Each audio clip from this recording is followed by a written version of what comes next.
Hi friends, പുതിയൊരു വീഡിയോയിലേക്ക് എല്ലാവർക്കും സ്വാഗതം. അങ്ങനെ ബാലചന്ദ്രൻ അലീനയുടെ മുന്നിൽ മനസ്സ് തുറന്ന് സംസാരിക്കുകയാണ്. മക്കളെക്കാളും ഇഷ്ടമാണ് എന്നുള്ള കാര്യമൊക്കെ തുറന്ന് പറയുകയാണ്. മകളെ പോലെയല്ല, സ്വന്തം മകള് ആയിട്ട് തന്നെയാണ് കാണുന്നത്. ദത്തുപുത്രിന്ന് വെറുതെ പറഞ്ഞെന്ന് മാത്രമേ, നീ എൻ്റെ മകള് തന്നെയാണെന്നൊക്കെ ബാലേന്ദ്രൻ തുറന്ന് പറയാൻ കേട്ടോ. എന്നിട്ട് ബാലേന്ദ്രൻ ചോദിക്കുന്നുണ്ട്, ബ്രിജിത്ത മമ്മിയുടെ അനാഥാലയത്തിലുള്ള എല്ലാവരും ദത്തെടുത്തിട്ട് ഈ മകളെ മാത്രം ആരും ദത്തെടുക്കാൻ വരാഞ്ഞത് എന്തേലും ചോദിക്കുമ്പോൾ ഒരുപാട് പേര് എന്നെ ഇഷ്ടപ്പെട്ട് ചോദിച്ചതാ, പക്ഷേ ഈ അച്ഛന് തരാൻ വേണ്ടിയിട്ട് മാറ്റി നിർത്തിയതായിരുന്നു എന്നൊക്കെ പറയുകയാണേ. പിന്നെ അലീനയുടെ കയ്യിൽ ഉമ്മ വെക്കുന്നുണ്ട് കേട്ടോ ബാലചന്ദ്രൻ. അലീന കണ്ണൊക്കെ ഇങ്ങനെ നിറഞ്ഞ് ആ ചുംബനം ഇങ്ങനെ കയ്യിലേറ്റ് വാങ്ങി തൻ്റെ നെറുകയിലേക്ക് ഇങ്ങനെ വെക്കുന്നതൊക്കെ ആയിട്ട് കാണിക്കുന്നുണ്ട്.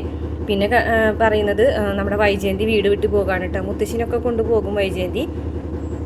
എന്നിട്ട് പറയുന്നുണ്ട്, ദത്തുപുത്രി എന്നുള്ളൊരു സ്ഥാനം കൊടുത്തിട്ടുണ്ടെങ്കിൽ ആ സ്ഥാനം അത് കൊടുത്ത ആളെ കൊണ്ട് തന്നെ എടുപ്പിക്കുന്നു തന്നെയാണ് കേട്ടോ വൈജയന്തി പറയുന്നത്. അതിനുശേഷം അലീന വൈജയന്തിയോട് പറയുന്നുണ്ട്, ബാലചന്ദ്രൻ സാറ് എൻ്റെ അച്ഛനും വൈജയന്തി മേഡം എൻ്റെ അമ്മയുമാണെന്ന് പറയുമ്പോൾ, ഞാൻ നിൻ്റെ അമ്മയോ, അതൊരിക്കലും നടക്കാൻ പോകുന്ന കാര്യമല്ല എന്നൊക്കെ പറഞ്ഞിട്ട് വെല്ലുവിളിക്കുന്നുണ്ട് കേട്ടോ. അപ്പോൾ വൈജയന്തി ആണെന്നുണ്ടെങ്കിൽ അലീനെ വെല്ലുവിളിച്ച് തന്നെ മുത്തശ്ശിനൊക്കെ കൊണ്ട് വീട് വിട്ട് ഇറങ്ങുന്ന ഭാഗമാണ് കേട്ടോ പ്രമോല് കാണിച്ചിട്ടുള്ളത്. മുത്തശ്ശിനെ അലീന ബെഡ്ഷീറ്റൊക്കെ മാറ്റി ഒരുക്കി സുന്ദരിയാക്കി കണ്ണാടൊക്കെ കാണിച്ചു കൊടുക്കുന്നുണ്ട് കേട്ടോ.